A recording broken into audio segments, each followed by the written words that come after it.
For me, there's a simple rule in politics. Never, ever be surprised by what happens in politics. The face of truth is open. The eyes of truth are bright. The lips of truth are ever closed. The head of truth is upright. The breast of truth stands forward. The gaze of truth is straight. Truth has neither fear nor doubt. Truth has patience to wait. The words of truth are touching. The voice of truth is deep. The law of truth is simple. All you sow, you reap. The soul of truth is flaming. The heart of truth is warm. The mind of truth is clear and firm through rain and storm. Facts are only its shadow. Truth stands above all sin. Great be the battle of life. Truth in the end shall win. The image of truth is the cross. Wisdom's message is its rod. The sign of truth is Christ, and the soul of truth is God. Life of truth is eternal. Immortal is its past. Power of truth shall endure. Truth shall hold to the last. I don't have to tell you things are bad. Everybody knows things are bad. It's a depression. Everybody's out of work or scared of losing their job. The dollar buys a nickel's worth. Banks are going bust. Shopkeepers keep a gun under the counter. Punks are running wild in the street, and there's nobody anywhere who seems to know what to do, and there's no end to it. We know the air is unfit to breathe, and our food is unfit to eat.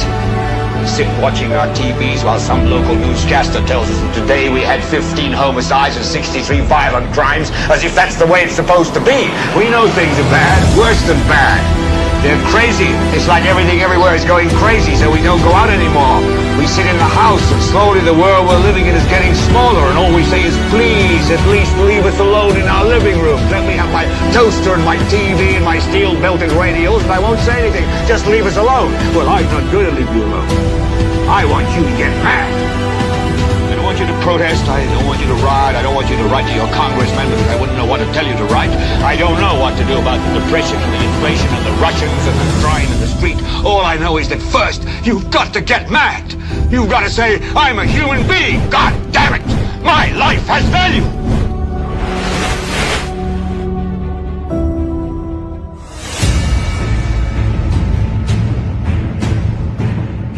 NewsSpin calling, calling, calling, calling.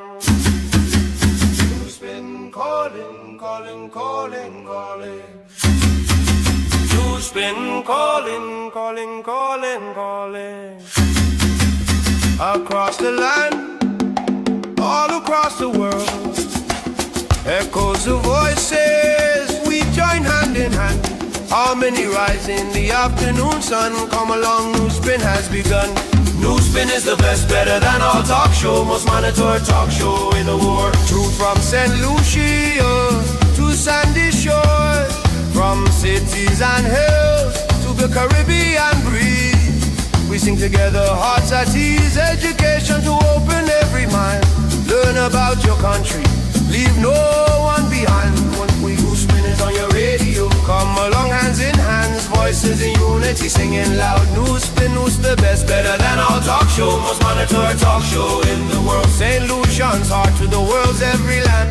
Knowledge unites us hand in hand. Yeah, Tim on NewsSpin call, bridging gaps between us all.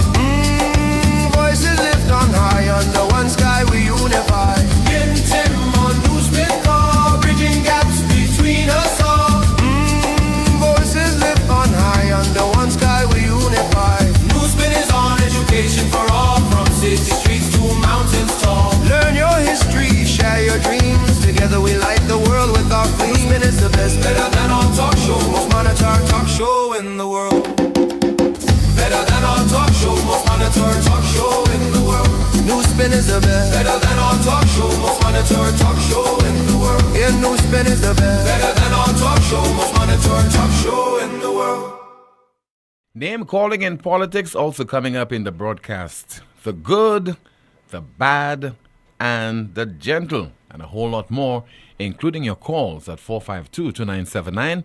WhatsApp calls and messages 716-2026. Amanda is going through your comments in the chat room, so she has some reports that she'll be filing right here on the program. As you continue, to listen and watch on Power 97.9 FM. The broadcast is also on the TuneIn app, as well as Radio Garden, the NewsSpin Facebook page, and the NewsSpin YouTube channel. Don't forget to like the video, share, subscribe to the YouTube channel, and click the notification bell to help the channel grow. We've got up until 2:30 this afternoon, so stand by as we continue to focus on the upcoming general election in St. Lucia. 5 days away. And I know that many of you have not made up your mind as to which candidate you'll be voting for. Maybe last minute, somebody will impress you. Maybe you go through the respective manifestos. Maybe you follow the community meetings and somehow you're impressed by something one of the candidates have to say. One individual who has already made up his mind is a former St. Lucia interim Prime Minister in Dr. Michael Pilgrim. He delivered an address last evening on DBS television, and he labeled the 3 candidates contesting Castries Central seat as the good, the bad, and the gentle. Now, he did not ascribe those qualities to anyone by name. He only said they are the good, the bad, and the gentle. Let's listen to former interim Prime Minister of St. Lucia, Dr. Michael Pilgrim. Let us now compare the 3 candidates that are on the ballot paper for the next election. I can only classify them as the good, the bad, and the gentle. I will concentrate on the qualities of a good candidate to assist you, the voter of Central Castries, in your selection of a representative for that constituency. You must vote for the candidate who possesses the following qualities. 1. The candidate must be humble and sincere. 2. The candidate must not be corrupt or have a history of corruption. 3. The candidate must not be perceived to be a criminal or be associated with the crime of murder. 4. The candidate must have total and absolute respect for women. 5. The candidate must not be ruthless. 6. The candidate must not be greedy or selfish. 7. The candidate must not be pompous or arrogant. 8. The candidate must not rob or try to steal from his close friends, be it his goods, his money, or his wife or girlfriend. 9. The candidate must not be deceitful. 10. The candidate must be honest and trustworthy. Moreover, if any person who puts himself up as a candidate does not possess those qualities, he should not be considered a fit and proper person to be elected. To assist you, the voter, in your decision making, you should examine the reality of the situation. If a candidate was rejected, dismissed, or fired from a particular political party, and the other political party has refused to accept him as a member, this is a red flag, as that person is not worthy to be in the ranks of that party. The message is now clear. Both parties have recognized that such a person is not suitable to be a member of either political party. It also means that both political parties also recognize that such a person or candidate does not bring value or dignity to the party. The morale of this situation is what all of us have learned from infant school. If you mix one rotten apple among many other good apples, eventually all the good apples will rot. This is a good enough reason why that candidate should not be voted for. Since both political parties have recognized severe deficiencies in a particular candidate and would not embrace him as a member of their parties, that person does not possess the qualities to be a member of the House of Assembly. In the circumstances, there appears to be a hidden desire to prevent that person from representing any party in Parliament. Therefore, the only way to ensure that this particular individual does not get elected, none of the political parties should contest the Castries Central constituency, thus allowing the independent candidates only to contest that particular seat. This would be a masterpiece, thus culminating in a great contest that will allow the electorate to get rid of the rotten apple in the politics of our country once and for all. In the absence of that, one runs the risk of each party winning 8 seats, with 1 seat being won by the bad guy, who will demand that he be the Prime Minister, since he will be holding the balance of power in the palm of his hands. Just for one moment, pause to imagine the possibility of this happening. This would result in a tidal wave of economic and social destruction in our country. To avoid this calamity, I appeal to all voters in Central Castries, irrespective of party affiliations or color, to cast your vote for Stanley Felix for a better St. Lucia. In the circumstances, I am once again appealing to the people of Central Castries, of which a greater part I once represented as Castries Northeast, where I showed love, goodwill, and affection to all, to come out and vote for Stanley Felix to be the next representative for Castries Central. I also make a special appeal to the people of Mondidon, Bois Patat, Rose Hill, Monavit, Forney Grand, Leslie Land, Wilton's Yard, Waterworks Road, Lastic Hill, Patterson's Land, New Village, La Pansy, Georgeville, Sans Souci, Darling Road, Conway, Barnard Hill, Lance Road, VG, as well as the people of the Darling Road apartments and the old CDC apartments, Riverside Road, and other residents of the city to come out in great numbers to vote for Stanley Felix. I endorse Stanley Felix for the following reasons.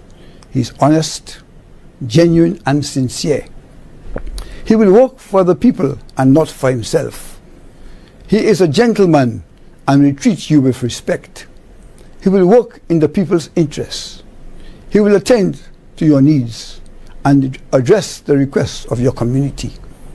When he assists anyone for domestic or personal reasons, he will not go on radio or television and broadcast to the whole world what he has done for you. Part of an address to the nation delivered last evening via DBS television, former interim Prime Minister of St. Lucia, Dr. Michael Pilgrim, left a lot to the imagination, but definitely he was very clear in endorsing Mr. Stanley Felix as the candidate of choice for him in the upcoming general election. Let's open the line to take your calls right now at 452-2979. WhatsApp calls and messages 716-2026. We already have a call via WhatsApp. Hello, good afternoon. This is NewsSpin. You're on the air. Hey, Tim, Alan Shastany here. Hi, How are you? good afternoon to Mr. Shastany. I'm okay. Good afternoon to you. I would like to, with your permission, to provide some comment on the statements made by Mr. Pilgrim last night, which you just played. I agree wholeheartedly with Mr. Pilgrim's assessment of Richard Frederick. He's spot on. Richard Frederick has proven over time to be a menace and a person that cannot be trusted and does not have the interest of people at heart and is damaging the reputation of our country. And it is for many of those reasons why the United Workers' Party, when I was political leader that we fired Richard Frederick from our party. And we have distanced ourselves from Richard Frederick. And the United Workers' Party will not compromise on transparency, accountability, and the ability to deliver genuine solutions to the people of this country and allow Richard Frederick to be associated with our party in any way. Where I have a little bit of a difference with Mr. Pilgrim is his further assessment. The Labour Party, on the other hand, if you remember a couple of weeks ago at Lisa Joyer's launch, the Prime Minister endorsed Richard Frederick and asked the Labour Party members to support Richard Frederick in the upcoming election. We also know that when the Labour Party won the election with a 13 seats, so it means that there was no need to bring in Stephenson King or to bring in Richard Frederick. They did. And the Prime Minister actually put Richard Frederick in the Prime Minister's office. And the Prime Minister is also the Minister of National Security. And all of the evidence is there where Richard Frederick and the character that Mikey Pilgrim so aptly described used and abused that position at the expense of people in this country. If in fact Mikey Pilgrim is correct, which I think he is, and the Labour Party, and in particular Philip Peer, don't recognize the danger that Richard poses and continue to endorse Richard Frederick, which they have because they have not run a Labour candidate in Castries Central, nor have they run a Labour candidate in Castries North. That a vote for the Labour Party is a vote for Richard Frederick.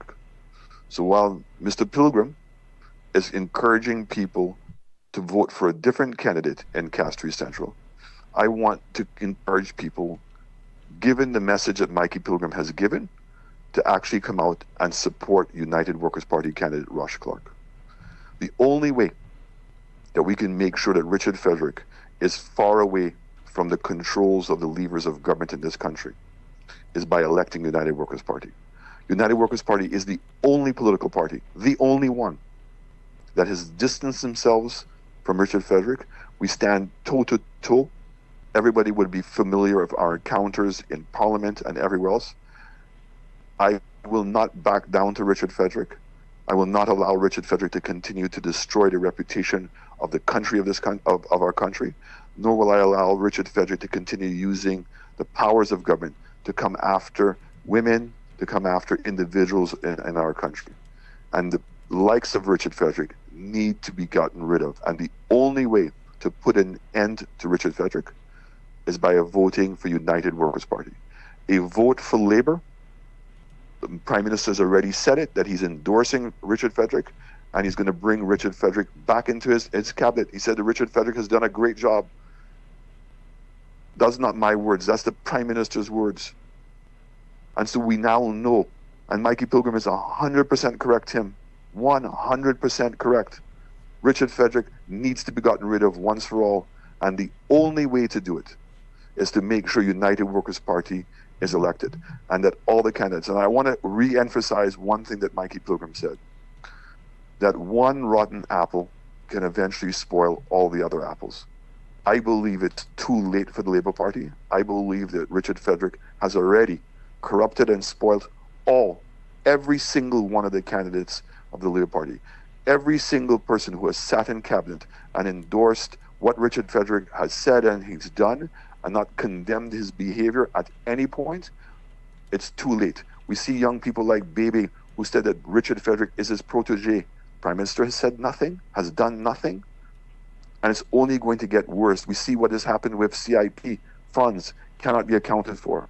The GPH port, our port, was sold for $1. The NLA money is $180 million, Tim. $130 million has gone. We don't know where it is. The over $300 million spent in St. Jude's. All of these things are the DNA of Richard Frederick. The Labour Party have become exactly what Mikey Pilgrim has warned us about with Richard Frederick. That's exactly what has happened with the Labour Party. It's already too late. All of the apples in the Labour Party have now come to rot. And it's time to put an end to the likes of Richard Frederick in our government and elect a United Workers' Party. Thank you very much. Thank you so much for calling. Just heard there from the political leader of the United Workers' Party, Mr. Alan Shastney. Let's continue with your calls. 452-2979. WhatsApp calls and messages 716-2026. Somebody says there via WhatsApp, 99.9% of these candidates don't fit that requirement. And another person says, Tim had forgotten about Mr. Michael Pilgrim, but it was refreshing to hear someone read in English fluently, except for you, of course, LOL. I must say it was quite an endorsement of his chosen candidate. Another WhatsApp message. Let's see there. What are you commenting on? What's your take? Somebody says there, good day, Tim. It's funny how so many people are outraged by the fact that an artist made reference to the autism in a United Workers' Party rally. And I'm not saying that it was right, but where was the outrage when Richard Frederick, who was a government minister, called out Lisa Joseph's medical condition live on his talk show? Talking about this, we have the clip where featuring the performance that was made at a meeting, a rally of the United Workers' Party, and it also features one Dr. Samuel, who is the president of the Helen Association for Persons with Autism, HAPA, and Prime Minister Philip J. Pierre.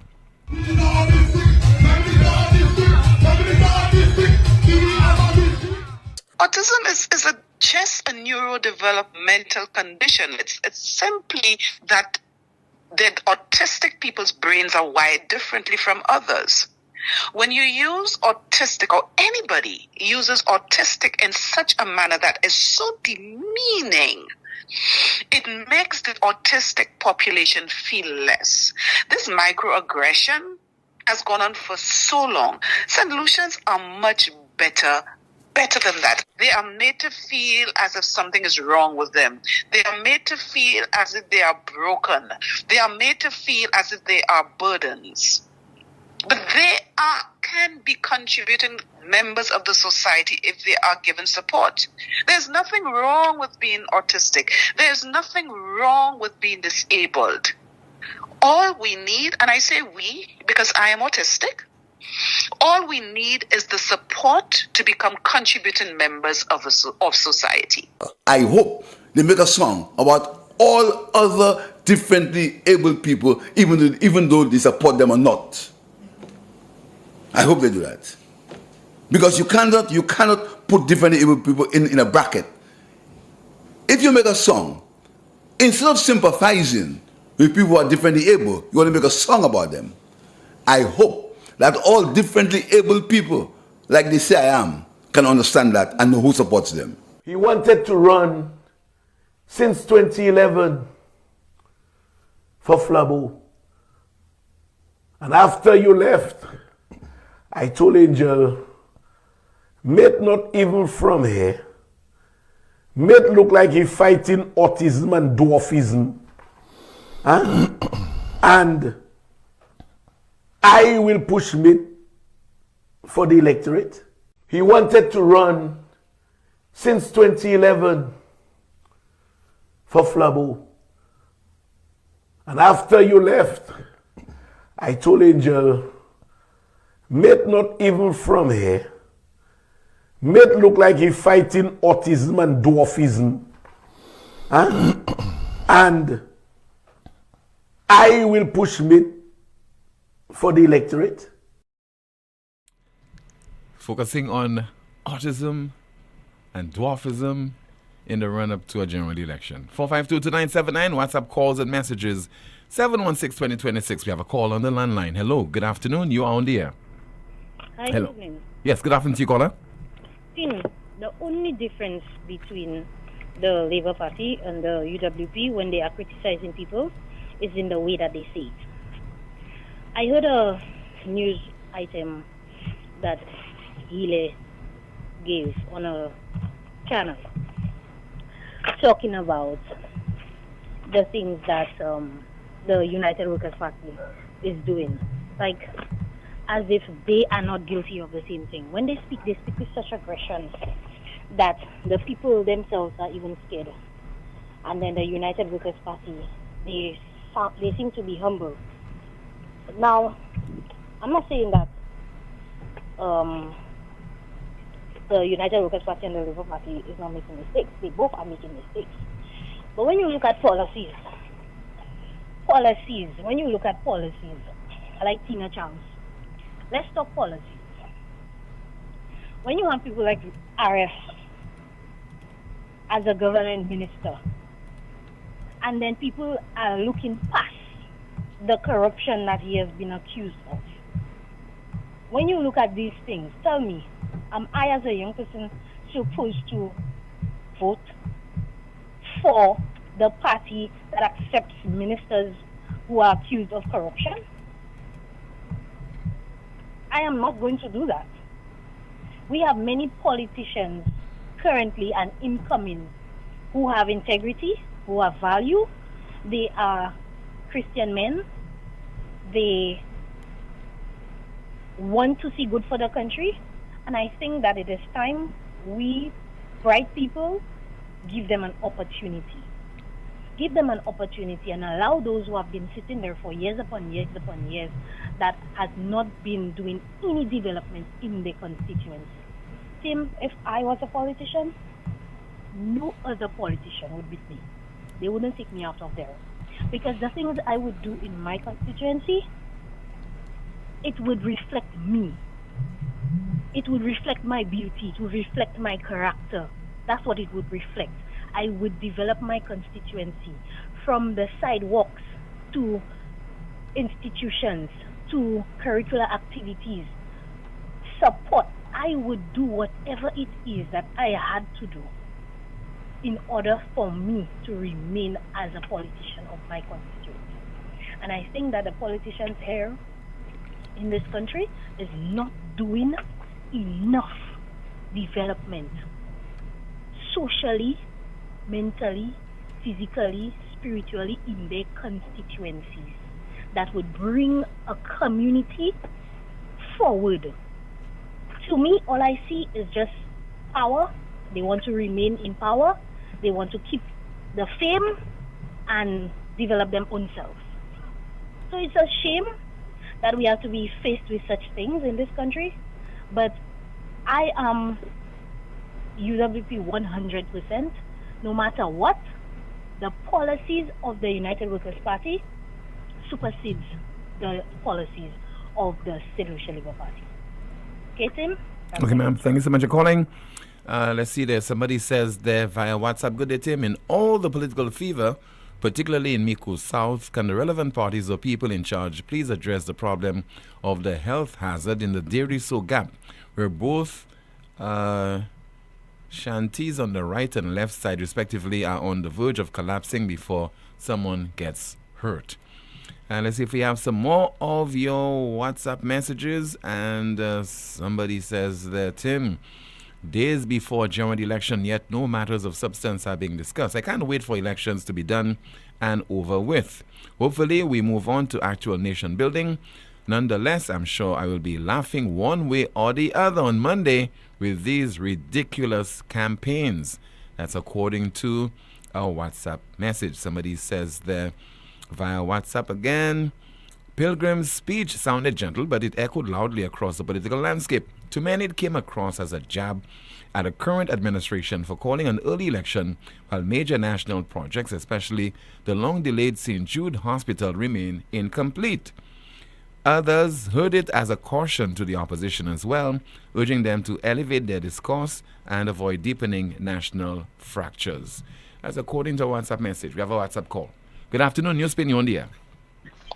Yes, good afternoon, Tim. Hi, good afternoon to you, caller. Spider Montoot here. Yeah, Mr. Montoot. And my first contribution will be in my capacity as PRO of the United Workers' Party. I just want to comment on the issue of the discussion on autism. I want to state categorically and to be very emphatic that the United Workers' Party does not condone any demeaning or ridiculing of persons with disability. As a matter of fact, we have, as a party, adopted policies to ensure that we embrace people with disability. And I want to go further to say we have embraced people with disability to the extent that we have one of our candidates who is on the spectrum of autism. And as a result of that, there's no way in which we will condone or approve of any ridiculing or belittling of people with disability or people with autism. And I understand the position of Dr. Delia Samuel, the president of the Helen Association for People with Autism, and the outrage that she expressed. But I want to assure her, like she asked whether that is our position, I want to assure her that that is certainly not the United Workers Party's position, and you can refer to our manifesto on the section that deals with disability, and she will realize what we are talking about. And I just want to comment on another person who made some comment and who shared some outrage on the situation, and that is former Prime Minister Philip J. Pierre. I want to start by calling Philip J. Pierre a hypocrite, and that is what he is. He's an outright hypocrite to come and to express outrage in this scenario here, where an artist, and it is not as if, Tim, that the song contains, the normal song contains those lyrics and that we knew beforehand that that would be sung on the stage. It's not a case like that. And he's not making excuses. We were not aware prior to that, and we did not expect it. But when you have an individual who you, as Prime Minister of this country, handpicked to be a minister in your Prime Minister's office, to be a member of your cabinet, is a member of Parliament, okay, repeatedly abusing people on the basis of what he perceived to be their disability. For example, the clip that you played, and it's not only once he did it, you know, he has made reference to Dominic Fede as suffering from autism and dwarfism. He has made reference to you. Tim, he has talked about people who are short and all of those things. And not once, not one occasion did we hear Philip J. Pierre express any outrage or condemnation of people in his government, okay, abusing people who they perceive to have disabilities. Not once. So he is a hypocrite, and he should stop playing the political game that he's playing with people, because we can see right through it. And that fake outrage that he has come there with, we know better than that, you know. And let me just say, I can assure you that you will not once hear a UWP candidate utter or make any utterances that in any shape or form ridicules, condemns, or demeans anyone with disability. You will not hear that. There is a candidate in this present election who repeatedly does that, and that is Richard Frederick. The man was handpicked by Philip J. Pierre to be a part of his government. And let me just say to the president, as I said, I assure you that these are not the sentiments of the EWP. This is not a policy of our party. As a matter of fact, contrary to that, our policies speak in a totally different light, and not just policies on paper, but actually what we practice demonstrates that. And I just want to say to you, you probably weren't aware of an actual candidate and a member of government doing so in Richard Frederick, and so hence the reason why you have not expressed outrage about this one. But I know now that you know, I expect you to do similar, to do likewise, and to express your condemnation of it as well. Because we don't want for the Helen Association of Persons with Autism to begin to sound like some other national institutions where, one, they are seasonal, and two, they are very selective. So condemnation should come across the board for whoever did it. And I would like to say that though it was an artist on our platform, we do not condone it, and we do not support such situations. It was unfortunate that it happened. We regret that it happened, and we apologize for that happening on our platform.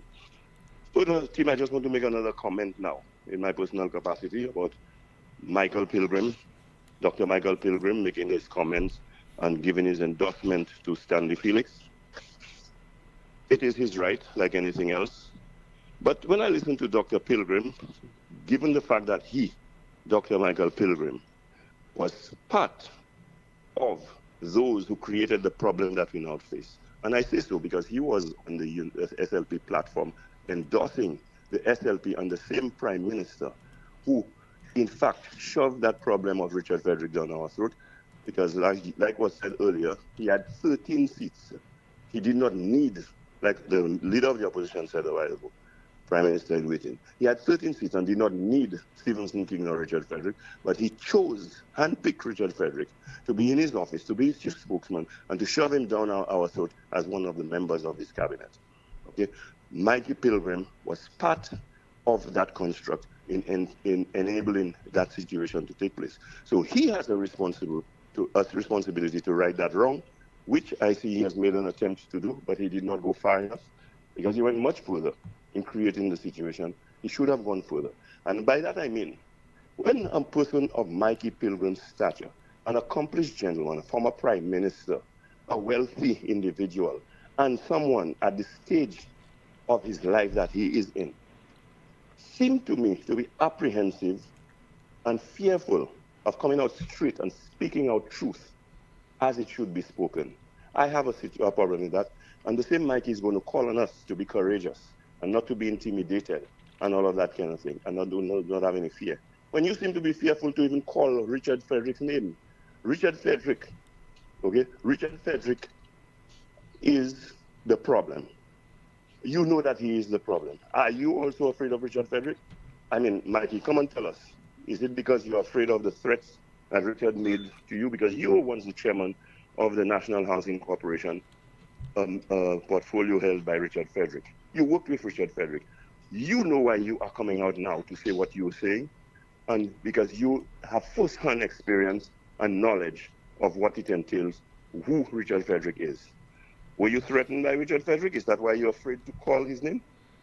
You know? I mean, you were fired as chairman of NHC. You have not told us why. Okay? When you turned to the prime minister, did he give you support? That same prime minister, which you sounded like you were endorsing a couple of weeks ago in an interview, okay? When you talked about how he is a person who is cautious and all of those things, you sounded like you were endorsing him. Do not forget, he is the one who created that Richard Frederick, because the UWP had already gotten rid of Richard Frederick, but Philip Pierre put Richard Frederick back into the spotlight as a member of cabinet and a member of government to become a minister in this country, to have had the leverage that he had to have done the things that he did in the last 4.5 years. Okay, so Richard Frederick, yes, was your boss as the chairman of the Housing Corporation. So I know Richard Frederick is a bully and all of that, but don't tell me you too, Mikey, are afraid of Richard Frederick to the extent that you relate to the individual, the person and so on. You don't know Richard Frederick's name, and you calling on people to be brave and courageous and not to be intimidated. But you sound like you're intimidated by Richard Frederick, Mikey. Do better than that. You are a man of stature. Do not compromise your respect and integrity. Speak up like a man. You are in a position to do it. Because when those of us who can speak are reluctant to, because of any fears or concerns that we have, how do you expect others who are in a more vulnerable situation than we are, how do you expect to call on them to take a stand when we do not take a stand?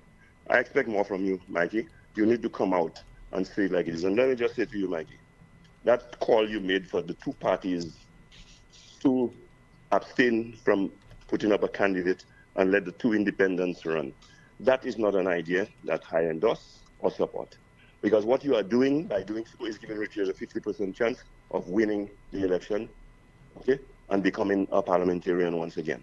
The UWP has made it clear who their candidate is, and we know what the situation is when that candidate and the United Workers' Party wins. You said if Richard wins, he can hold the balance of power and all of that. We know for sure that the United Workers' Party will have nothing to do with Richard Frederick, so we will not agree to make Richard Frederick the Prime Minister of St. Lucia. Do we know what happens when it is the two independent candidates? What will happen? We don't know. So we cannot gamble as we did last time. And you were not concerned about that, Mikey, in the last election, because a similar situation could have happened in the last election, and you did not have a problem with it. Well, now you see the light, you have a problem with it, but the solution is not to remove our candidate. The solution is to give people the comfort of knowing that there's an individual who is stable, who belongs to a party, who has a clear-cut vision, and they know exactly what it is that they're investing in, and that is Rush Clark, who will be the next parliamentary representative of Central Castries. Let Richard Frederick, who wants to be a member of the St. Lucia Labour Party, who refuses him but thinks he's good enough to be in our cabinet, and Stanley Felix, who has run twice for the Labour Party and was a member of the Labour Party, let them duke it out and sort out their business among themselves. While they fight, Rush Clark will be going through and to begin the work that is necessary to bring back respectability to the representation of Castries and to stop the plywood city construct that has started under Richard Frederick and to come with a proper plan for the development of our city. Timothy, I thank you. Thank you so much. You just heard there from former government minister and PRO of the opposition, UWP, Leonard Spider-Motut. Good afternoon to you, Amanda. Let us find out what is happening in the chat room. Good afternoon, Tim. Good afternoon, Spinners. Tim, a few comments here via the Facebook chat room. Someone says, and to answer the question, a party's manifesto is very inconsequential for these modern times. It's an antiquated way of campaigning and trying to win votes. A party's manifesto should state its core beliefs, principles, and ideologies, mainly talking about the best way to work for the people and how to go about doing that. Commentary reads, there is a political hatred blowing through the air. If you listen carefully now, you will hear. Many more will have to suffer and many more will have to die. It's all because of what some of us are supposed to be ashamed of, we are proud of. I hope that there is a place for these merciless politicians who have been torturing mankind just to please their own flesh. A NewsSpinner says here, it's a glorious day on the campaign trail where many of us have traveled far and wide to lend our efforts and voices to the importance of choosing correctly, choosing wisely, choosing country over handouts, and voting UWP back into office. We are not in the mood. Give us the code. Yellow is the code. A commentator says, Tim, not all politicians are stupid. We all know who he was referring to. Someone says there are 10 commandments of a politician. A NewsSpinner says our 2021 election, Mikey Pilgrim's endorsement of the SLP was praised, glorified. Now he is vilified and hated by the SLP. You think protecting the victory is easy? Another commentator says, this is an indictment on Philip J. Pierre to have such an individual in his office. My word, Jesus, take the wheel. A commentator reads, it was wrong, period, no ifs, no buts. We have to do better, and I hope the UWP can issue a statement apologizing. A newspaper says, here instead you say as a prime minister we should stop the name calling. You're saying you hope they make a song on everyone that has autism. What's wrong with you, PJP? Another commentator says, it's okay for the Labour ministers to say and do as they please, but when it comes from the other side, it's a problem. Making news and all. Hypocrites. A commentator says, when ministers use the public platform to call women shrimps, zalevs, etc., where was the public outcry from those individuals? Someone says they're at this 11th hour, SLP is still erecting expensive billboards and flags, while the hospital still does not have supplies. A NewsSpinner says here via Facebook, I cannot wait for Monday for the party hacks reactions. Whoever loses the election, some of their supporters must behave. I hope they walk with their first aid kits. Some of you all are too invested in politics. A few comments here via YouTube. Someone says here they were saying there is discord in the UWP, but they are worse. Everyone is seeking power for themselves. Commentator says PJP did so much of nothing with such a big budget, CIP funds and so much taxes. Don't you think with tax cuts there will be more spending and money to the states and the proper CIP? And a NewsSpinner says there via YouTube, only now those associations have a voice. Back to you, Tim. Thank you so much, Amanda, for that update. 4522979. Your WhatsApp calls and messages, 716-2026. A call on the landline. Hello, good afternoon. NewsSpin, you're on the air. Yeah, Tim, how you doing? I'm okay, Brother Harris, how are you? Fine, but you? I'm all right, Brother Harris, I'm all right. I didn't even know. It's been months. Back. It has been months, Brother Harris. Wow, boy. My doctor put me on the strict manners. What caused you to call today? And so on. But I have to call Tim. Yes, sir. And I know I have to make it fast. Tim, you know, I heard somebody say he have never heard anything of substance in all that campaign.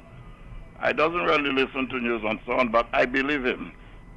And I have reason for why I believe him beyond what I've been hearing and so on. You know, just let me touch on that quickly. I have people talking about that one short, that one tall, that one ugly, that one nice. You imagine people, instead they get to the facts, discuss what's affecting the country and what can affect the country in the future. They're talking about people short and tall and all this type of nonsense. Let me tell you, you short, but you're not short. I would rather be a million times shorter than you than to be some of these ridiculous guys I'm hearing. I'd rather die to be like them. You know, we have something just outdoor by our, next door by our neighbor in Venezuela. The Americans building up, they might have a wall soon, which I think they will. I've never heard nobody, I'm not saying there is nobody, but I've never heard anybody saying, man, let's talk. Let's go to the house. Let's talk. There's a war there. How that can affect us. What we can do to prepare ourselves. No. Instead, I heard people say that one went to the house and saying that one have a long pants or short pants and all type of junk. And then in the future, when our kids go off line, doing all sorts of nonsense, we want to blame the children. What's wrong with our politicians? What's wrong with us in this country? The only gift I wanted for that election was debate, live debate. Prime Minister, opposition leader. Castrisov to the opposite side. And my choice was Rick Rain and Timothy Poleon. Ask the questions and let them answer. I heard, I think the Prime Minister say that he can agree to that, but they have to sign a whatever. The conditions must be right. Mm-hmm. How can you come and say nonsense like that? That's why you have a debate. To when the opposition or anybody is lying, you come, government is lying, you come with the facts and say you are lying, let the nation know, and that's what it's all about. So I can't see. Tim, you know what hurt me? The way that country is there now, you know what brought it like that? 90% of politicians. I am telling you that, and that's the truth. Not only 90% of politicians, 95% of we Christians. Because we're supposed to be standing in the gap, not for politicians, but for God. And talk about all things that the Bible says that's evil. Corruption, discrimination, hatred, and all these things. I didn't tell nobody to take on side. Just come out and talk. All this time, these years, all these things have been increasing. Nobody not really talking. Now I hear a priest, I think, was praying, saying, God protect our country. Let there not be changing of wars and all these things, words and so on. Man, that's not the time for that. You should have been saying that for a long time ago, from the time people start insulting each other, cursing each other, and all these things. You know what hurt me more? The sides Christians have taken with their mouth shut over the years. Our mouth have been shut. Crimes, everything. And it amazed me to see how we go in rallies, UWP, SLP, all type of P's, and the energy we put in it, and we misbehave like God help us. Let me tell you, we haven't crusade. We beg those Christians to come. A little rain come, nobody want to turn out. Everybody says it's raining. But I saw Christians in rain. I saw some of them leave programs they're supposed to be on, preach the word of God, and they go in politics and behave like that. Do God want people to be in politics? Christians? Of course, God wants godly men to rule our country. But when you have people saying, pastors, evangelists, saying that God tell me to leave pastor and go and run politics, that's a lie from the pit of hell. And all those that are doing it, they can call me out when I put on the phone. That's a lie, and they are deceiving people. When God calls you to be a pastor, it's for eternity. Not for 2 months, not for 1 year, and so on. Tim, we are in a lot of trouble. And you know what's going to change that? Whoever government that wins, we Christians have to turn away, pray, seek God's face, and stand for what is just. For the scripture says, my people that are called by my name, if they shall humble themselves, seek my face, turn away from our wicked ways. Do Christians have wicked ways? Of course we have wicked ways. God does say it. God said that's the only thing that will make a difference. We have to turn away. We have to stand for what is just. We have to speak out for those that don't have the voice, for the poor and so on. People say they care about poor. They come up, people care about poor when it's election time. 5 years, they don't even know if the word poor, what it means.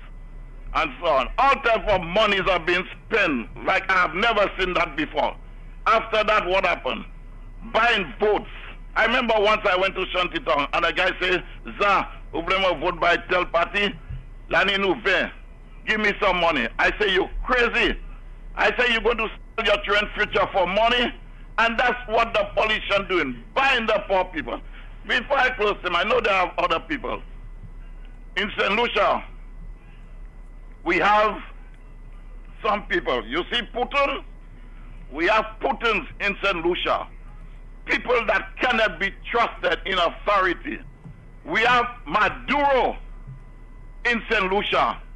People that deal with all sorts of ungodliness, drugs, everything like that. We have people in St. Lucia that's from Nigeria, Kenya, that president over there. Because St. Lucia has been overflooded with evil. We all know that. Evil have taken away. We have Iran in St. Lucia, that president there. People's rights have been trodden upon. And then we talk about love, we talk about this and that, and we Christians just have our big mouth shut, all what we're interested in. And they can call me, is on Sunday to pick up offering. That's why some of them, not all, some of them are behind the politician to get money. God wants us to have money, but the love of it is the root of all evil. Okay, Brother Harris. Thanks very much. Okay. God bless Thank you so much for calling. All the best to you, sir. Thank you so much for calling. WhatsApp message. Somebody says, on the topic of persons with and living with disabilities, as a young man who now lives with blindness, who has also thrived with adversity by enrolling himself into a 2-year massage program, which enabled me certification as a shiatsu practitioner.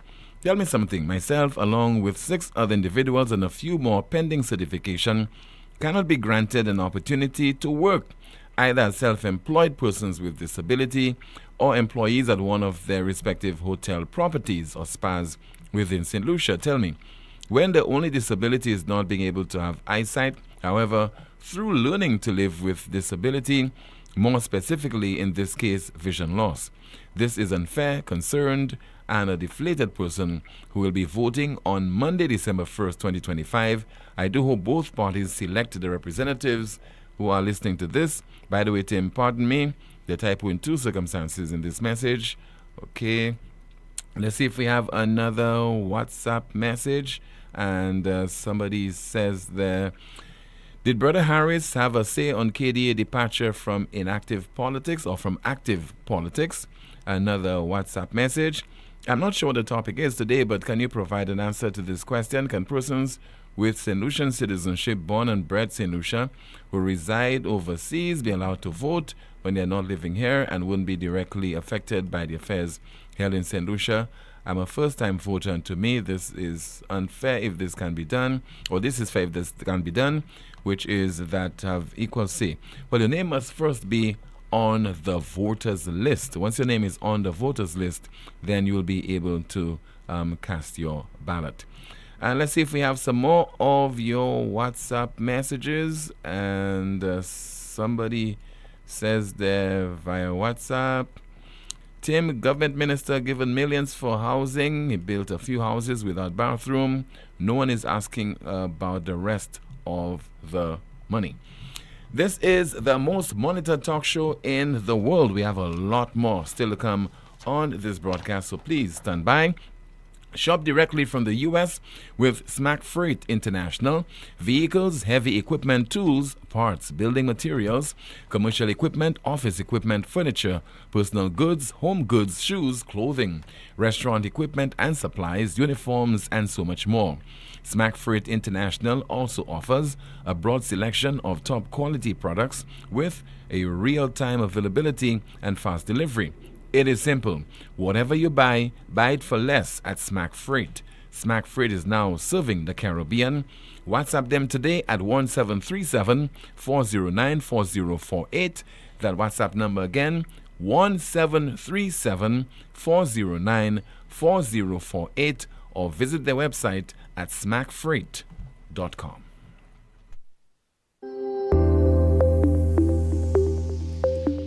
vote at general elections in St. Lucia.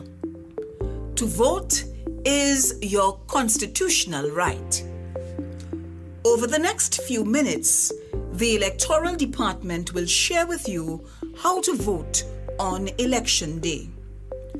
All polling stations will be sanitized prior to polling day and after. On Election Day, polling stations must be open at 6:30 a.m. and close at 6 p.m.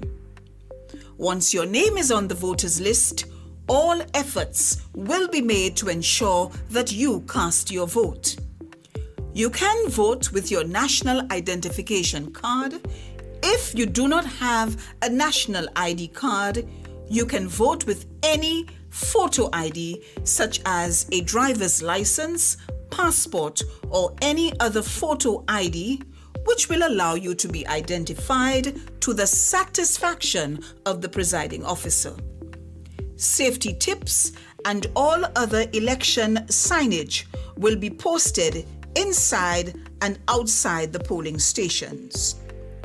No electronic devices, that is, cell phones, cameras, tablets, smart devices, example smart watches, will be allowed in the polling station. How to vote on Election Day. The electors approach the polling station.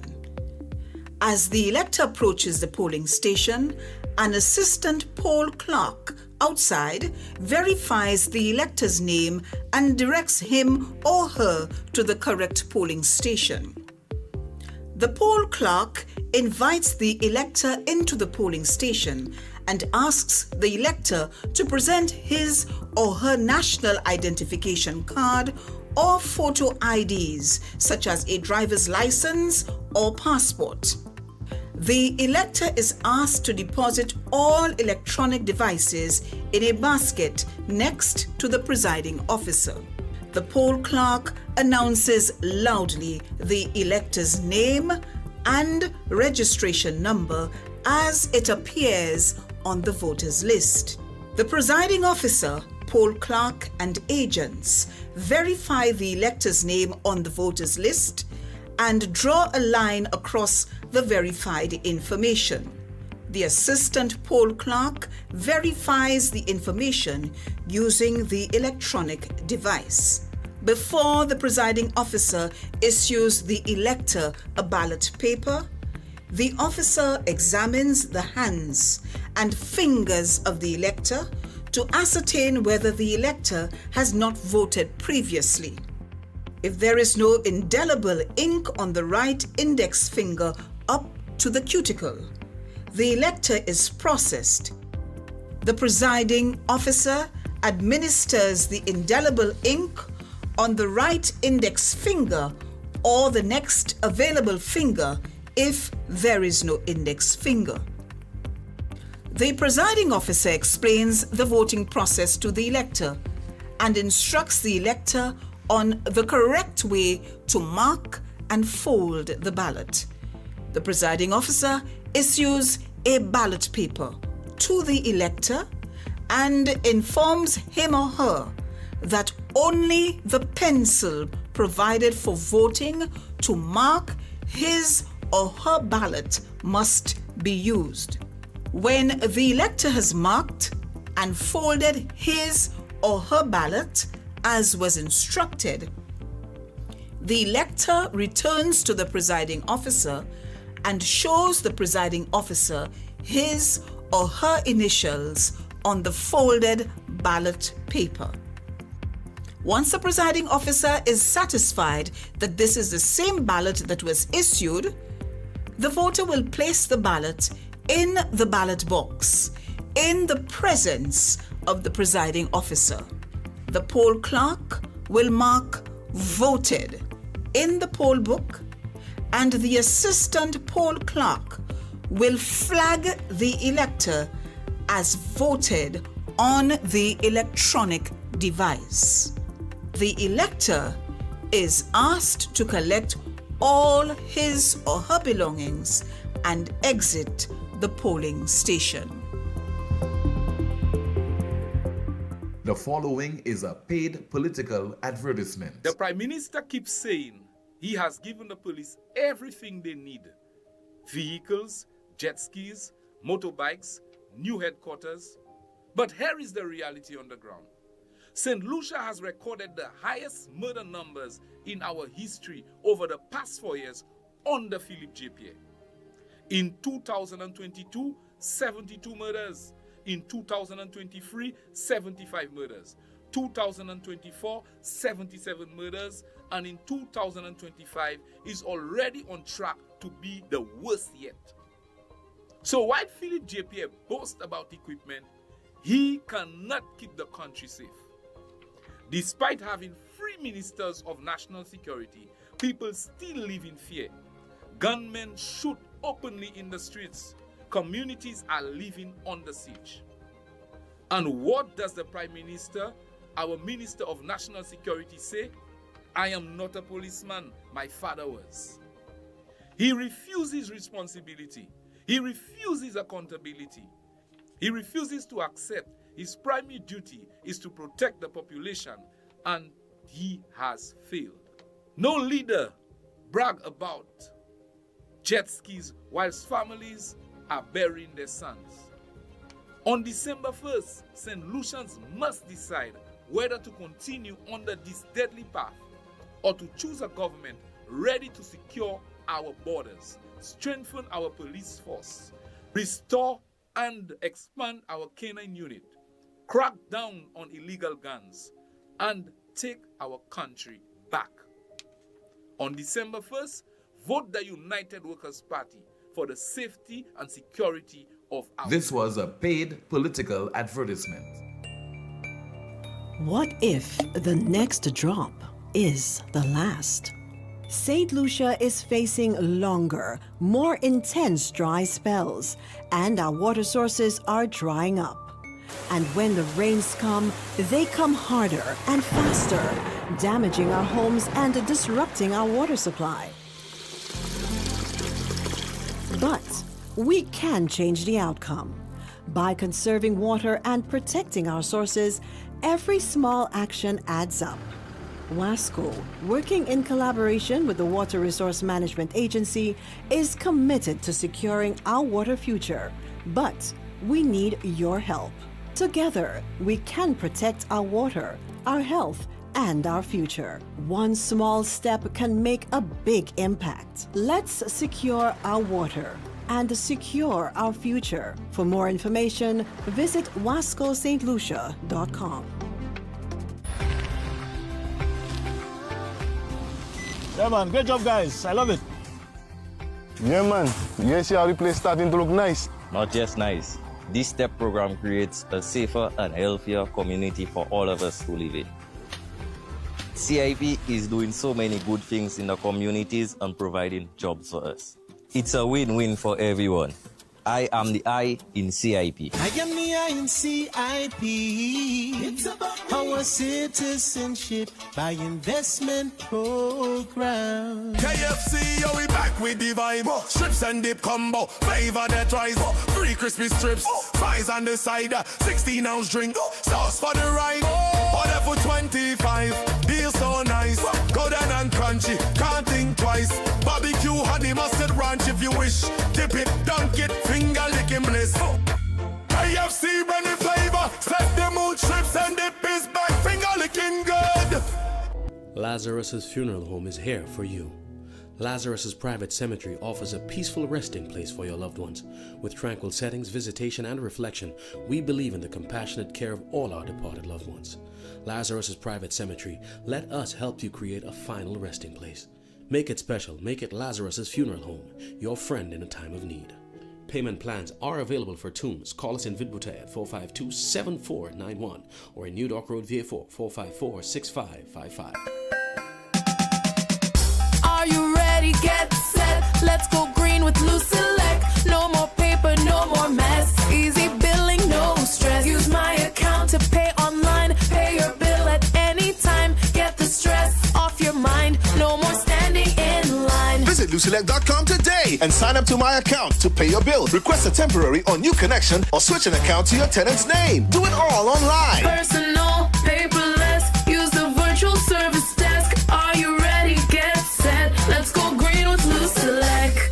The following is a paid political advertisement. St. Lucia cannot afford another term under this failed PJP-led SLT administration. Time and time again, promises have been made and broken. From the promised $1,500 COVID support for every St. Lucian, to removing income tax for those earning less than $4,000, to misleading the nation about the true purpose of the health and security levy. There has been a clear lack of character, with hateful attacks on citizens by ministers of government ignored by the PM, and a lack of vision shown through wasteful spending on outdated projects, while fully financed opportunities like the airport were abandoned.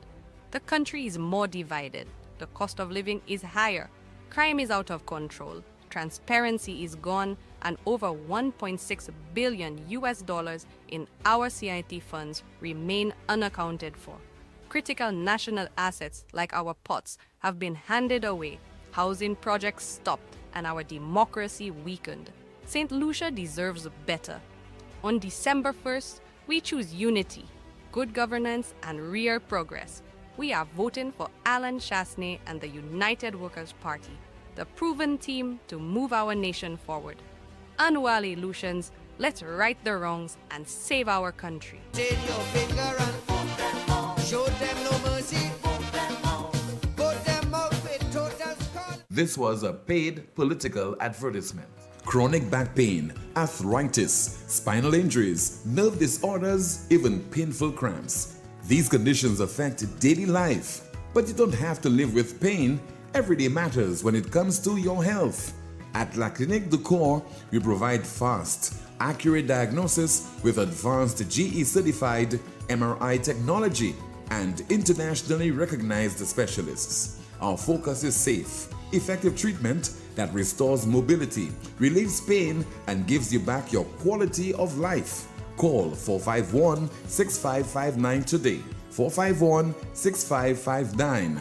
La Clinique du Corps, because time is vital in health. At First National Bank, we believe being first means putting you first. Your first home, we've got the mortgage. Starting your first business, count on our commercial loans. Dreaming of your first car? Drive it home today. Heading to college? Let's fund that first big step with a student loan. No matter the milestone, make First National Bank your first choice for all your loan needs. First in service, first in trust, first for you. Call us at 455-7000 or visit your nearest First National Bank branch today so we can help put you first. First National Bank, here for you. If you're working for a while, come by Courts, I'll make you smile. Courts Black Friday come around. We are the best prices in town. Black Friday starts now at Courts. Yeah, it's back. Courts Black Friday. I tell you, hurry fast. Traffic on the highway. You know we got unbeatable prices. And furniture, electronics, and appliances. Are you coming? Say yeah. Weekly prices. Biggest and best deals of this season. Shop and credit to it big. And pay nothing until next year, January. Clock out and come down to Courts. Courts already load. Courts already load. Black Friday starts. Courts already load. And go when Black Friday come out. At Caribbean Pastouche Limited, we offer high-quality products from Martinique, and our ready mix is made with casting sand, not regular pumice. Compared to regular pumice, casting sand saves you in your cement use. At Caribbean Pastouche Limited, our materials come from porcelain stones, which is used as an additive in creating cement. Caribbean Pastouche Limited is located in Bexar, behind Essential Hardware. Give us a call at 489-0074. We're open Monday to Saturday from 8 a.m. to 4 p.m. and Sundays 9 a.m. to 1 p.m. Caribbean Pastouche Limited. Quality construction, our priority. Flow can make the season even merrier. Switch to a Flow prepaid combo plan and we'll give you a 30-day plan absolutely free. That's a whole month on us. 36 gigabytes of data, unlimited calls and texts, plus all the social media and WhatsApp you need to share every festive moment. Plus, spin the wheel for even more prizes. Switch to Flow prepaid today and get your next combo on the house. Sign up in-store today or visit online at discoverflow.co. We keep your Christmas rhythm flowing. Every day, St. Lucian women give everything to their families, communities, and dreams. Yet breast cancer still claims too many lives. Now, St. Lucia is making history. For the first time, state-of-the-art 3D mammography is available right here at home. Donated by the World Bank through the Health Sector Support Program, these advanced machines are a major step forward in universal health coverage, and they're free. Women 40 and older or younger, if at risk, can access this life-saving service. Visit your local wellness center for a referral. Early detection saves lives. Free mammograms, universal coverage. Your wellness center is your first step.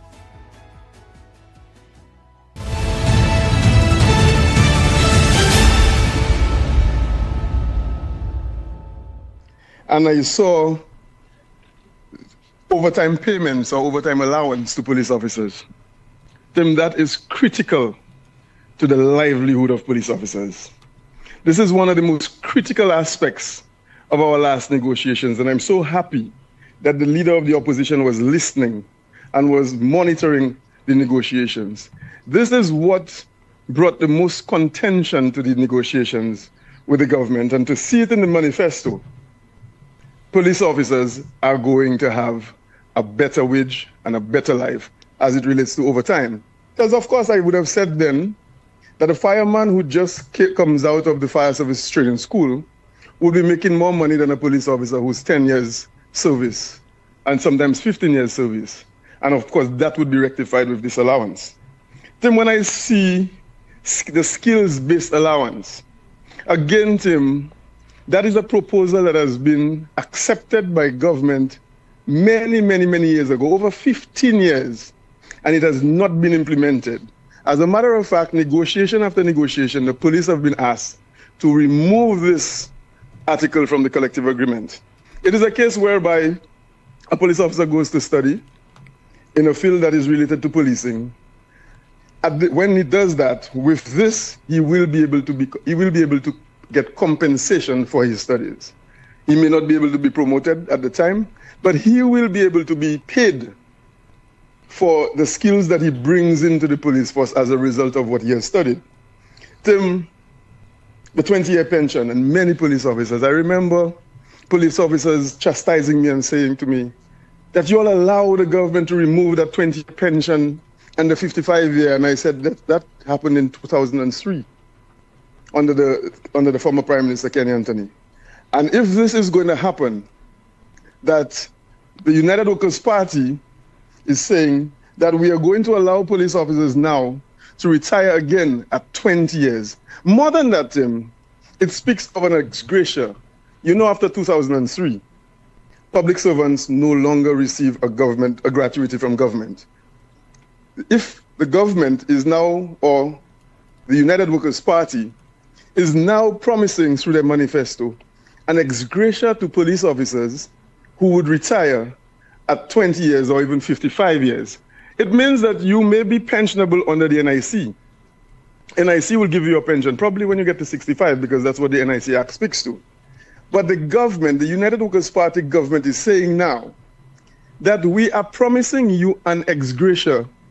The amount, of course, I guess would be determined when they get into office. But we are promising you that we will get an ex gratia, almost similar to a gratuity. That is something that will change lives of the police officer.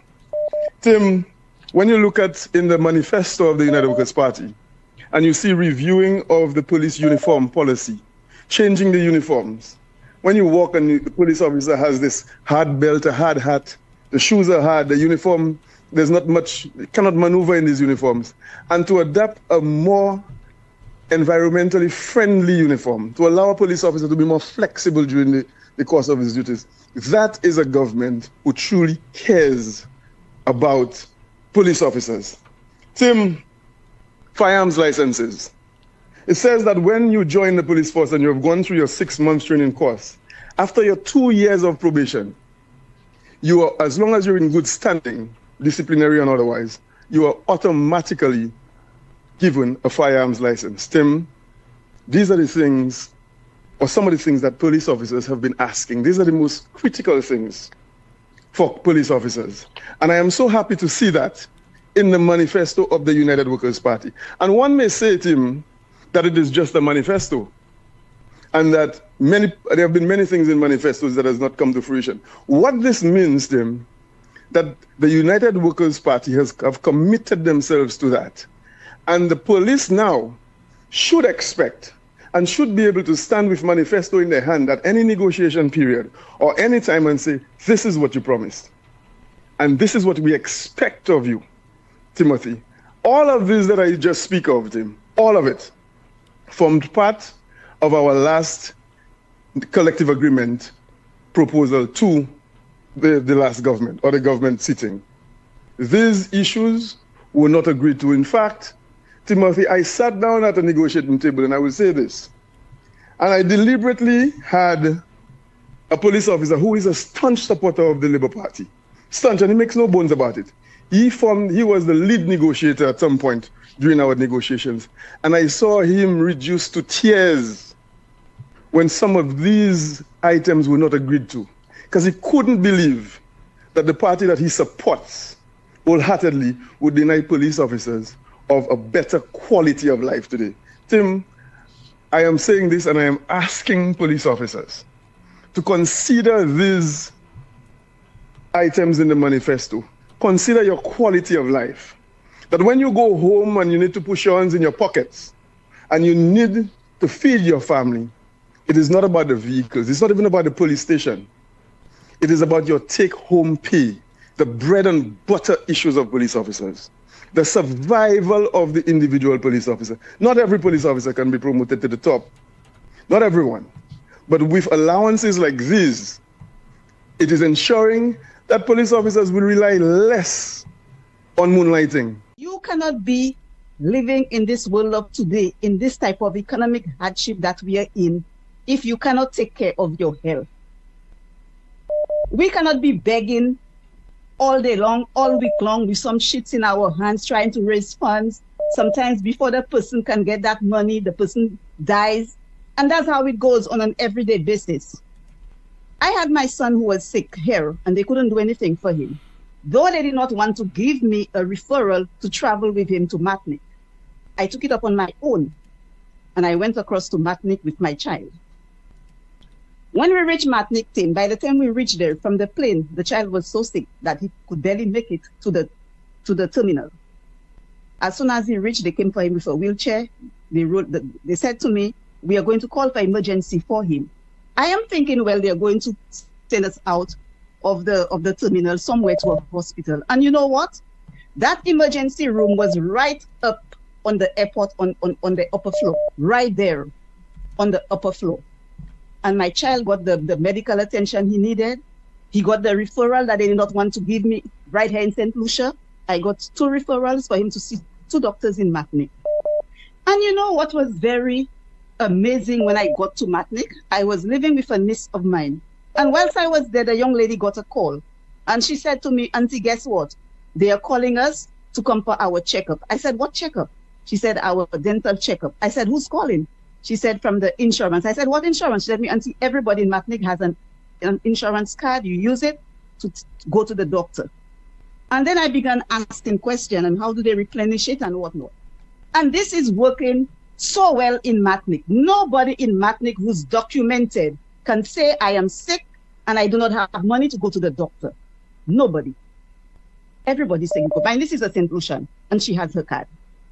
So I want to say to St. Lucians, you cannot prefer politicians than yourself.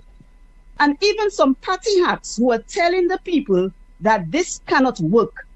This is foolish talking, foolish thinking. Ignorant people say these things. Sorry about that. Because when you have an insurance, if it was $75,000, you don't have to have $75,000 at one time. So many people have insurances in St. Lucia. They should not be fooling the people who do not understand how insurances work so blatantly.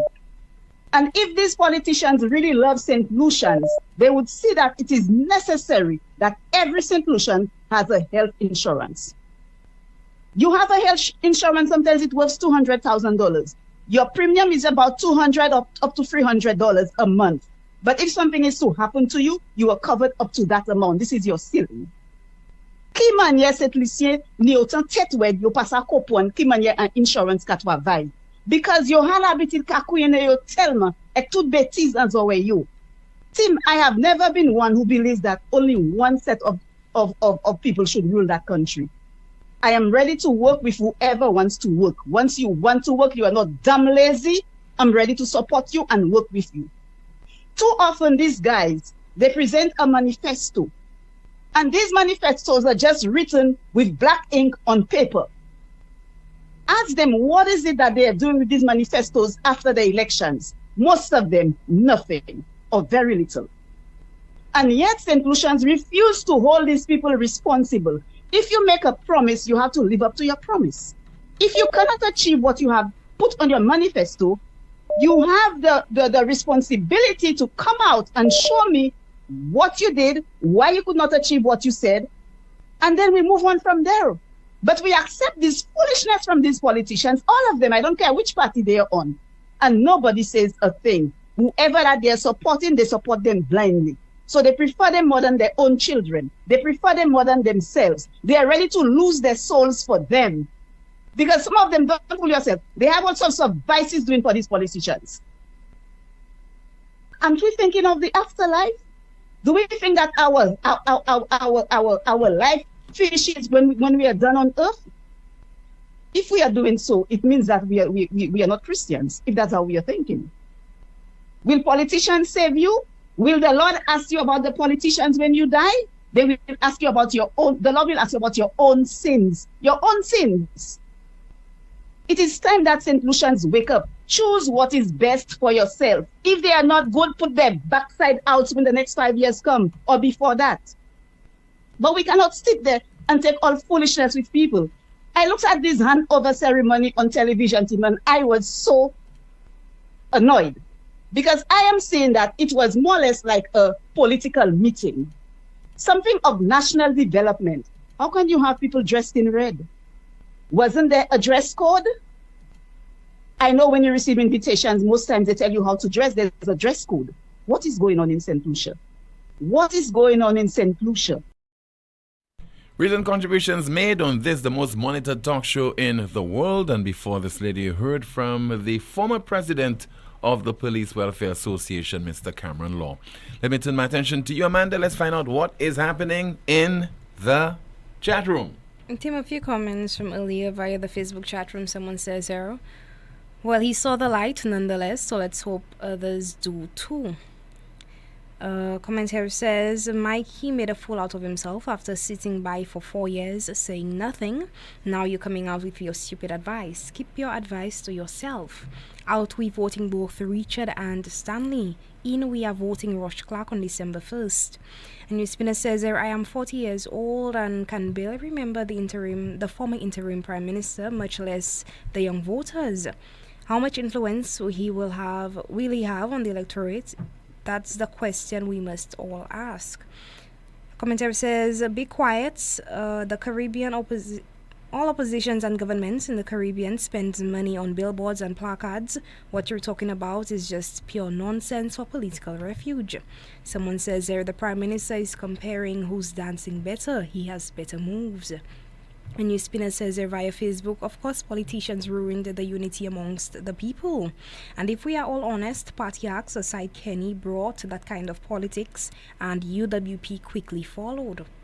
A commentary says, Team, how come this is the second general election and the SLP has only 15 candidates representing 15 constituencies? There are only 2 major political parties, yet the ruling party SLP keeps disrespecting people and arrogantly expecting the people to accept how they do things. This has never happened in the politics of St. Lucia. Are there no SLP supporters in the two constituencies where there are no SLP candidates? It is time for SLP and the nonsense to stop. Vote them out and restore order. A commenter says via Facebook, while Pilgrim avoided direct attacks, the implications were clear. He referenced rising national frustration, a decline in respectful political debate, the need for stronger governance, the duty of leaders to speak honestly to the people. These nods were carefully shaped as observations, but the subtext felt pointed, a diplomatic scolding of the current state of affairs under the present leadership. A NewsSpin says PJP is afraid to debate with Chasney. He will walk out in embarrassment before the debate ends. A commentator says via Facebook, I'm disappointed in our Christian leaders as well. Someone says the Labour Party hacks are the ones who are directly responsible for the mess this country is presently in. They encourage foolishness at all levels. A few comments here via YouTube. Someone says that's why we need strong parliamentarians and not emotional wrecks or people who want revenge. The world is no longer a daycare, so we have to have strong leadership. Someone says meanwhile we are in 2025 and still no formal debates. Persons are going to rallies and do not even know what's being presented or put on the table. Someone says facts scholar, no articulation of the policies related to the possible war in the Caribbean. Someone says I wish all candidates best of luck, in particular new candidates. It takes guts to put yourself forward. Most who comment do not have the balls to stand on any platform. Good luck, guys. A NewsSpinner says via the YouTube chat room, PJP is not outraged when it comes to crime. He's not outraged when it comes to our CIP monies. He's not outraged when it comes to our ports. PJP is not outraged about the unscrupulous behavior of his ministers. Someone says I'm waiting for a response from Richard Frederick on Mr. Pilgrim's address. He's so quick to respond to disrespect the females that challenge him. That would be interesting. And the commenter via YouTube and NewsSpinner says there are two manifestos. One is very expensive and worth some much needed clarification, and the other is a continuation from where they left off. How many of you truly understand what is at stake this election? Back to you, Tim. Thank you so much, Amanda. Somebody says there via WhatsApp, Tim, my dad had a little too much alcohol, so we took him to St. Jude to see if they could detox him. He was admitted. When we visited him the next day, he was in a deep sleep. We were told that he was too noisy, so they had to put him to sleep. 3 days later, he never woke up and died last night. Worthy of investigation if what you're saying there or what you've just written there is true. Let's see if we have another WhatsApp message. Somebody says there, Tim, I know firsthand 2 persons who received and another to collect monies from the Labour Party for electioneering. Interesting enough, one of those individuals is related to the individuals attacked with a hammer, now required head brain surgery. The family is now seeking donations for that surgery. I was solicited. And some more of your messages. Somebody says, St. Lucians have bad manners. Yesterday, the East Coast Fire Station opened and they all showed up wearing red. It's time SLP learn a lesson for them out. And we have this overlay to share with you. Because yesterday marked the grand opening of the West Coast Fire Station. This is long overdue. Administration after administration has promised to construct a fire station on the island's west coast, but to no avail. So if it was finally done, you expect the pomp and ceremony and government minister and MP to be there and, the guests, dignitaries.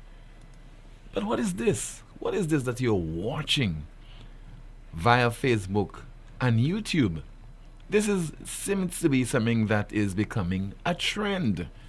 You had the handing over of the St. Jude Hospital. You had supporters of the St. Lucia Labour Party wearing party T-shirts.